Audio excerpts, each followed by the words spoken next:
So if the machine's been idle for a while, the screen will go blank. Mode select is always safe to hit. Right now, when we left it, we were in job mode. So if we want to get back to the main menu, mode select gets us back there. Let's talk about this. The modes that we use, 0 is for jog, 1 is to run it automatically, run a program, which is how we normally run. We hardly ever use 2, okay? So the ones that you're going to get involved in are jog, auto, display program is number 4, 6 is tool tables and fixture offset, and 9 is load. If you end up in one of those other modes, say you press 8 by mistake, okay, don't mess with this screen. This is the communication screen, or the communication setup for the machine. If you change something on this, you won't be able to talk to it over the computer. Okay? So just hit mode select again and get out of it. So right now, we're going to set it up. We've already jogged it around. We're going to set it up to load a program. If we want to see what programs are currently in it before we load anything, we can go to C for catalog. And we see that the last program that we ran was highlighted here. We identify programs with date names. So 3/22 was the second program that we wrote on the 20th of March.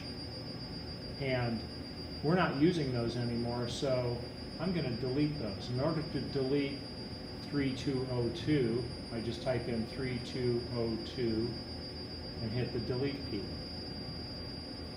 The identifier is still there, but it has no size after it. So let's also clear out 3211. 3211, delete. That gets rid of that. And it's back to the 4 programs that we leave on the machine. So now, back to mode select. We want to load a program. We go to mode select 9, which is load, and just push the load button under the soft key that's under load, and it says it's busy loading. It's actually busy waiting for us to send it something.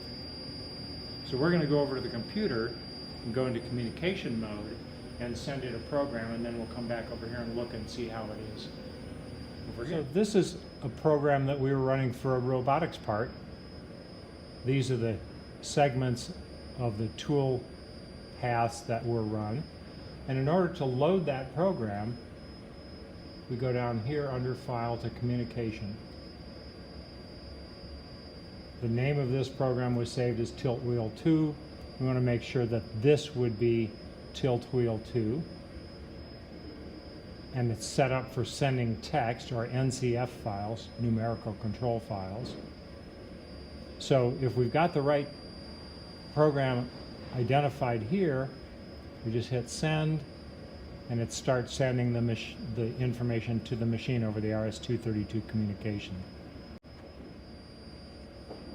Okay, well, if it's happy with the format and everything in the program, it will say done. Let's do that one more time. I'm going to go back to here, and the identifier for that was 3211. We're going to delete that. Go back to mode select 9, load the program. Keep looking at this one now.